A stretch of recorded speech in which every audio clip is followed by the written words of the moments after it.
Le Venezuela, c'est aussi de la diplomatie, une nouvelle manifestation. Enfin, de diplomatie, c'est plus que de la diplomatie. Une nouvelle manifestation massive hier contre le pouvoir de Maduro. Vous soutenez toujours Maduro ou pas? Mais que ce soit clair. Mais pardon, je suis censé soutenir quoi? Là, je vous pose la question. Le régime de Maduro. Le régime ou Monsieur Maduro? Je ne comprends pas.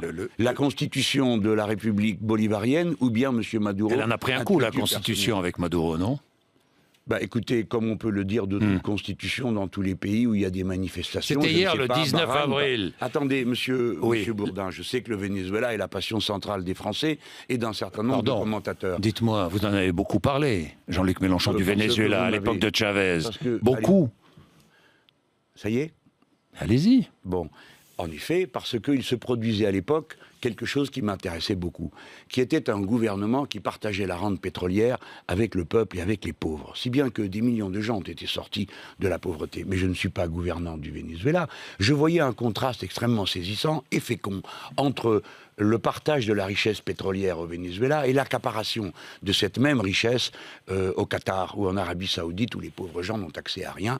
Voilà. C'était ça qui m'intéressait et qui continue à m'intéresser dans certains pays comme l'Équateur. Pourquoi me cite-t-on toujours le Venezuela, pour qui j'ai de l'amitié, mais pourquoi jamais l'Équateur, où j'ai été très lié aux dirigeants, ou bien au Brésil, par exemple, ou bien à l'Argentine. Je vais terminer avec Maduro. Est-ce qu'il doit partir? Mais c'est aux Vénézuéliens de répondre à une question pareille. Enfin, situation est-ce que dramatique. Chaque fois, pardon, monsieur Bourdin, mais excusez-moi de vous dire, est-ce que quand il y a eu les manifestations pour la loi El Khomri, vos collègues dans les autres pays disaient, monsieur Hollande... comparer les manifestations contre la loi El Khomri et les manifestations qui ont lieu aujourd'hui au Venezuela? En effet. En effet? Oui, ce sont des manifestations d'opposition. Sauf que hier, deux jeunes, dont une jeune fille de 16 ans a été tuée. C'est abominable. Ben oui, c'est abominable, oui. Oui. Bon. Non, mais attendez, non. Bon, Chavez. Bon quoi?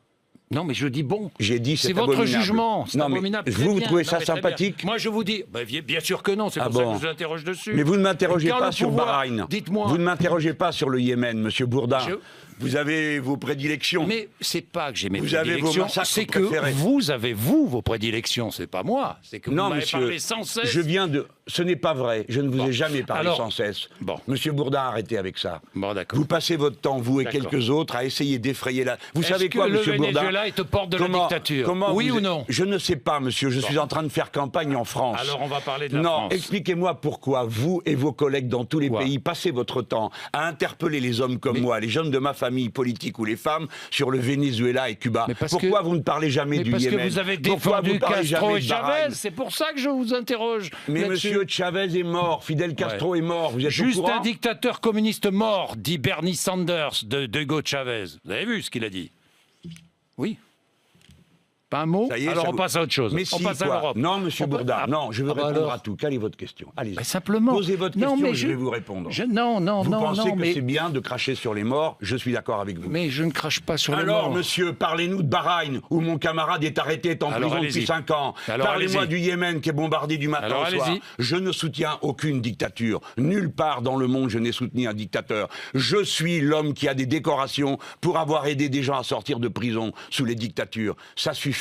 Cette espèce de doute que vous essayez d'étendre sur moi. Le reste du temps, vous fermez votre grande bouche chaque fois que des dictateurs...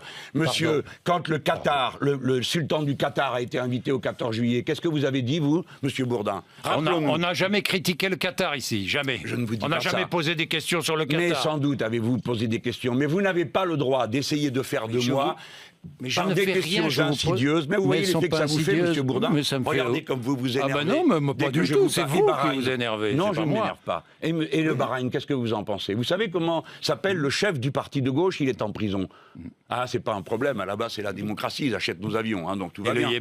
Et le Yémen. Ah, quand même. Et le Yémen. Combien il y a de gens qui sont morts là-bas? Et le Yémen, oui. Eh bien, nous condamnons, vous et moi, les bombardements au Yémen. Je condamne. Bon, alors, de toute façon, moi, j'ai pas à condamner ou pas. Mais si, vous êtes quand même un journaliste, les journalistes sont censés être aux avant-postes. J'ai à poser des questions.